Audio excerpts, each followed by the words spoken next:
Bonjour à tous, que pensez de la culpabilité et de la honte? Ces deux poids, ces deux énergies particulièrement basses, lourdes, est-ce que vous les portez? Et surtout, l'idée c'est comment pouvoir s'en défaire et relâcher ces deux poids. Bonjour à tous, je suis Véronique Chaput, sophrologue, praticienne en hypnose et psychosomato-énergétique. Et effectivement, la culpabilité et la honte sont vraiment deux énergies qui sont particulièrement lourdes à porter. Et pourtant, elles sont souvent suite à des erreurs que vous avez pu faire et 99 fois sur 100, elles ne sont pas si graves que ça. Alors, la première chose que je vous invite à faire, c'est déjà de regarder quel type d'erreur vous avez fait. Est-ce que vous avez fait du mal à quelqu'un? Par exemple, est-ce que vous avez violé quelqu'un? Est-ce que vous avez fait des actes de violence sur quelqu'un? Là, ça peut se relever de la loi. Donc, effectivement, vous avez une réparation à apporter. Donc, ça, c'est votre responsabilité. Et ça ne sert à rien de se culpabiliser ou d'avoir honte. L'idée, c'est plutôt de pouvoir faire un acte de réparation si ça relève de la loi avec la loi et de regarder ensuite quelle erreur vous avez pu commettre qui vous amène autant de culpabilité et de honte. Par exemple, si vous avez volé le jouet de votre petit voisin et vous aviez 6 ans, ou vous l'avez cassé, vous aviez 6 ans, franchement, est-ce que c'est vraiment une erreur? Voilà, vous avez pu aussi, moi je le vois beaucoup sur, par exemple, dans les couples, quand il y a une tromperie, un adultère qui s'est passé une fois, des fois, ça crée une culpabilité, une honte, un poids terrible. Et souvent, on n'a qu'une envie, c'est de relâcher cette culpabilité, cette honte.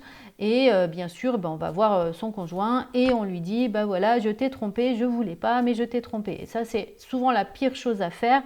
La culpabilité, la honte, c'est vous qui l'apportez, donc c'est à vous d'en être responsable. C'est pas la balancer à la tête du conjoint qui, lui, il n'a rien demandé. Donc l'idée, c'est plutôt vous de regarder qu'est-ce que j'ai fait. Et en 3 points, voilà ce que je vous propose. Le premier point, c'est d'apprendre la leçon. Le deuxième point, c'est de pouvoir se dire qu'est-ce que j'en tire de positif ou de négatif. Et le troisième point, c'est plutôt comment je répare l'estime de moi-même. La première leçon apprise, c'est qu'est-ce que je dois apprendre de l'erreur que j'ai faite. Puisqu'à chaque fois qu'on commet une erreur, c'est normal de commettre des erreurs, tout le monde commet des erreurs, mais l'idée c'est de se dire qu'est-ce que j'ai fait comme erreur et de pouvoir dire la prochaine fois, je ferai telle démarche, telle démarche, telle démarche. Donc pas de culpabilité ou de honte à avoir par rapport à une erreur, mais l'idée c'est plutôt je prends la responsabilité de m'améliorer. Souvent les personnes qui ont de la culpabilité et de la honte, elles ne cherchent pas à s'améliorer puisqu'elles sont bloquées sur l'erreur qu'elles ont faite. Donc la leçon, elle n'est pas apprise. Donc à chaque fois, vraiment, c'est vraiment très important de pouvoir se dire qu'est-ce que j'ai fait, qu'est-ce que j'aurais pu faire et qu'est-ce que j'aurais aimé faire. Et la prochaine fois qu'on rencontre cette situation, eh bien, on ne répète pas son comportement. Parce que souvent, les personnes qui ont de la culpabilité, qui restent bloquées sur la honte et la culpabilité, elles vont répéter ces erreurs encore et encore et encore, tout simplement parce qu'elles sont bloquées dessus, mais elles ne prennent absolument pas la responsabilité de voir quelle est l'erreur et comment je fais pour m'améliorer. Donc j'ai appris une leçon.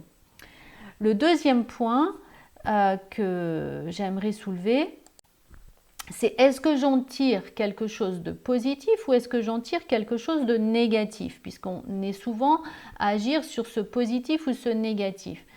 Finalement, si j'ai commis une erreur, par exemple j'ai trompé mon conjoint, je peux me dire c'était vraiment une erreur parce que j'aime vraiment mon conjoint, donc il n'y avait aucune raison que je l'ai fait. Sauf que je l'ai fait. Donc qu'est-ce qui m'a poussé à le faire? à un moment donné? Est-ce que j'ai pas suffisamment d'estime de moi? Est-ce que j'ai pas confiance en moi? Est-ce que mon conjoint me fait jamais euh, de compliments? Est-ce que je ne prends pas le compliment? En tout cas, ça me ramène vraiment à moi-même et de me dire finalement quel besoin je suis allée nourrir et comment ce besoin-là, je pourrais le nourrir d'une façon différente. Et ça nous amène au troisième point, cette mésestime de soi-même.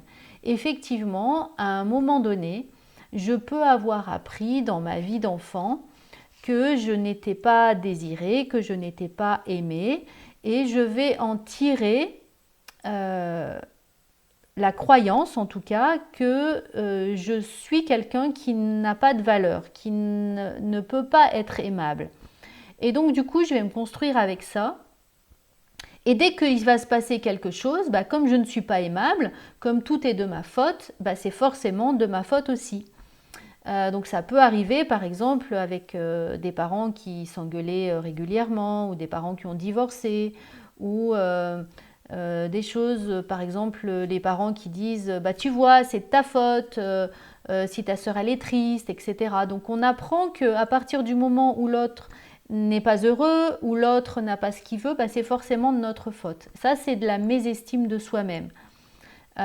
Donc ça c'est vraiment un point qu'il faut chercher à améliorer et c'est vraiment le point le plus important au monde, c'est vraiment de s'estimer, pas de se surestimer, mais de s'estimer à sa juste valeur. Et on a tous des points positifs, on est tous aimables et après on peut travailler le comportement pour qu'il soit plus adapté, plus juste. Et puis prendre conscience aussi que toute la culpabilité, toute la honte que vous avez gardée jusqu'à présent, est-ce que ça vous a allégé la vie? Oui ou non? Non, c'est comme un sac à dos quand on va en rando. Si on peut porter que 10 kilos sur son dos, on ne se charge pas à prendre le sac de l'autre. Parce qu'on va arriver au bout de 25 ou 30 kilos, on ne pourra plus avancer, on sera fatigué. Du coup, après, chaque fois qu'on porte quelque chose qui ne nous appartient pas, on perd sa joie, etc. Donc, après, on n'est plus quelqu'un d'aimable, puisqu'on est fatigué, on prend tout mal, il n'y a plus rien qui va, effectivement. Mais c'est ces sacs à dos qu'on a portés. Donc, moi, je vous encourage vraiment à les éliminer. Et puis c'est pareil, ça se travaille avec un thérapeute. Donc n'hésitez pas à aller voir quelqu'un vers chez vous. Si vous souhaitez travailler avec moi, c'est tout à fait possible en visio.